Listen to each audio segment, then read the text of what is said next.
Hello, my name is Alex Kluwer. In this video I'm going to be discussing lossy transmission lines, and I'm going to be discussing how to calculate the amount of attenuation that will occur on a pulse input to a transmission line.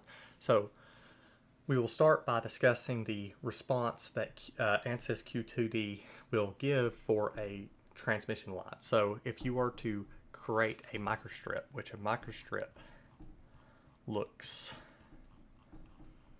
if you don't know, it looks like this. So we have a metal plane, right here, and we have a little strip of metal, and it's separated from the metal plane by a substrate. And if you have this, or any of these structures, any structure seems to give the same response, but the values will be different, but it'll give you a response like this. So if we look at the conductance, it's very linear, and if we look at the resistance, it has a square root curve. So these are the things that we'll need to know to calculate the lossy behavior of the transmission line. So so pretty much these are the equations. So we have a linear for conductance, square root for resistance. And if we remember a propagation constant and we assume low loss, so we assume that the resistance is much, much less than the inductive reactance, and we assume that the conductance is much, much less than the capacitive reactance, then we will get a characteristic impedance close to the lossless case, and we will get a propagation constant that is shown here in 7.1.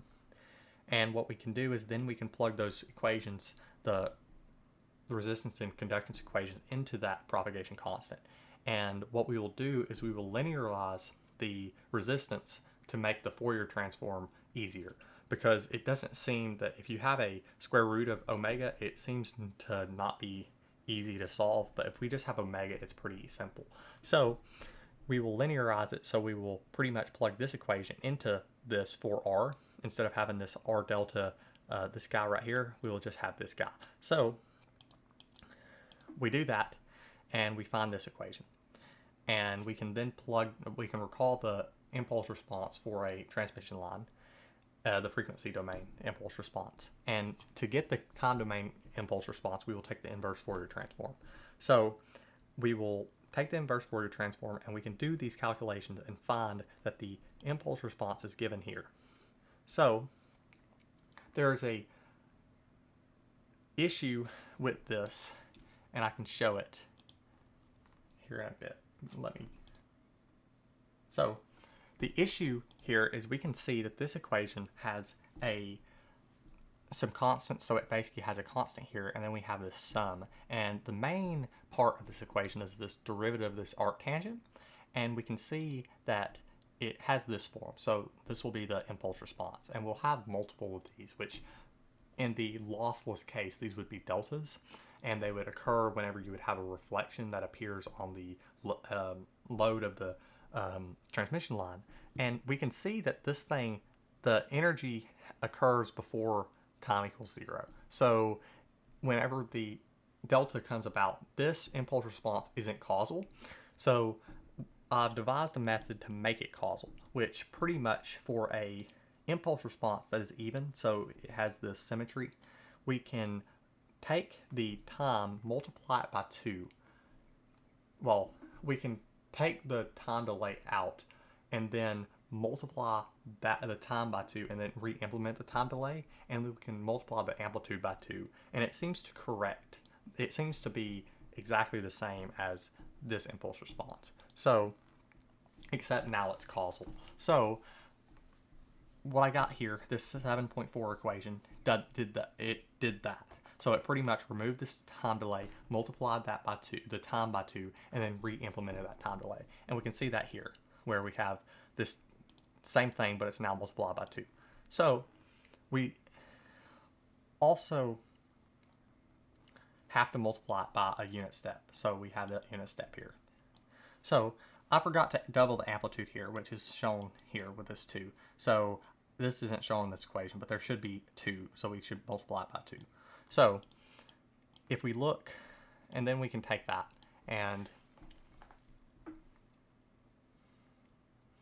if we then take a unit pulse, which is shown in 7.5, we'll have a unit pulse.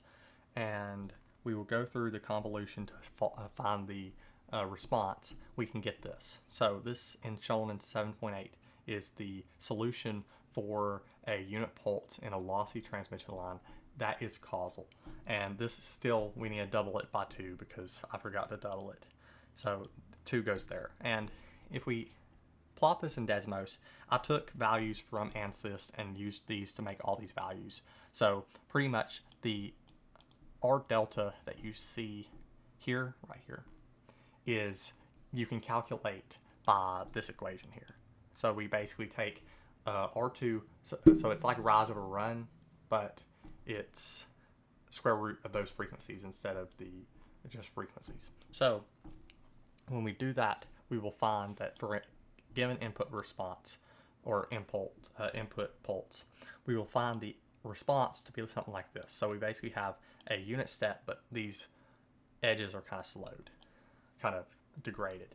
And we can see that the hold time doesn't really degrade any because it stays flat until it cuts off, but the setup time degrades. So whenever you calculate the attenuation, you'll calculate at the setup time. So if, let's say the setup time was at x is equal to t naught plus the propagation time. So we have that, and then we say that t naught is over 2. So this is pretty much the middle where the clock edge is. And then we will subtract the setup time. So if, let's say the setup time was 100 picoseconds, let's say, then we will pretty much go as far over as we can that the setup time gives us, and we will calculate the attenuation at that point. And that attenuation will be given in our noise budget to account for losses. Now that's all I wanted to share.